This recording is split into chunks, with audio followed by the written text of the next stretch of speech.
लक्ष्मी जी की अंगूठी। धन व्यक्ति था।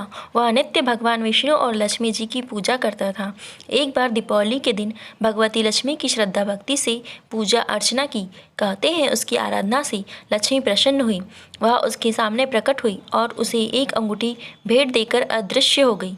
अंगूठी सामान्य नहीं थी। उसे पहनकर जैसे ही अगले दिन उसने धन पाने की कामना की, उसके सामने धन का ढेर लग गया। खुशी के मारे झूम उठा। इसी बीच उसे भूख लगी तो मन में अच्छे पकवान खाने की इच्छा हुई। कुछ ही पल में उसके सामने पकवान आ गए। अंगूठी का चमत्कार मालूम पड़ते ही उसने अपने लिए आलीशान बंगला, नौकर चाकर आदि तमाम सुविधाएं प्राप्त कर लीं। वह भगवती लक्ष्मी की कृपा से प्राप्त उस अंगूठी के कारण सुख से रहने लगा। अब उसे किसी प्रकार का कोई दुख, कष्ट या चिंता नहीं थी। नगर में उसका बहुत नाम हो गया। उस नगर में जोरदार तूफान के साथ बारिश होने लगी।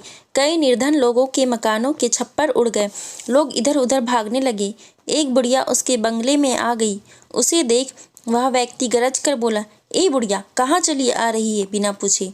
बुढ़िया ने कहा, कुछ देर के लिए तुम्हारे यहाँ रहना चाहती हूँ। लेकिन उसने उसे बुरी तरह डांट डपट दिया। ने कहा, मेरा कोई आसरा नहीं है। इतनी तेज बारिश में मैं कहाँ जाऊंगी। थोड़ी देर की ही तो बात है। लेकिन उसकी किसी भी बात का असर उस व्यक्ति पर नहीं पड़ा। जैसे ही सेवकों ने उसे द्वार से बाहर किया, वैसे ही जोरदार बिजली कौंधी।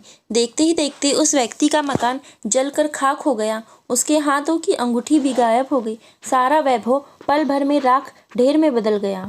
उसने आँख खोलकर जब देखा तो सामने लक्ष्मी जी थी। जो बुढ़िया कुछ देर पहले उसके सामने दीनहीन होकर गिड़गिड़ा रही थी, वही अब लक्ष्मी जी के रूप में उसके सामने मंद मंद मुस्कुरा रही थी। वह समझ गया उसने बुढ़िया को नहीं, साक्षात लक्ष्मी जी को घर से निकाल दिया था। वह भगवती के चरणों में गिर पड़ा। देवी बोली, तुम इस योग्य नहीं हो। जहाँ निर्धनों का सम्मान नहीं होता, मैं वहाँ निवास नहीं कर सकती। यह कहकर लक्ष्मी जी उसकी आंखों से ओझल हो गई।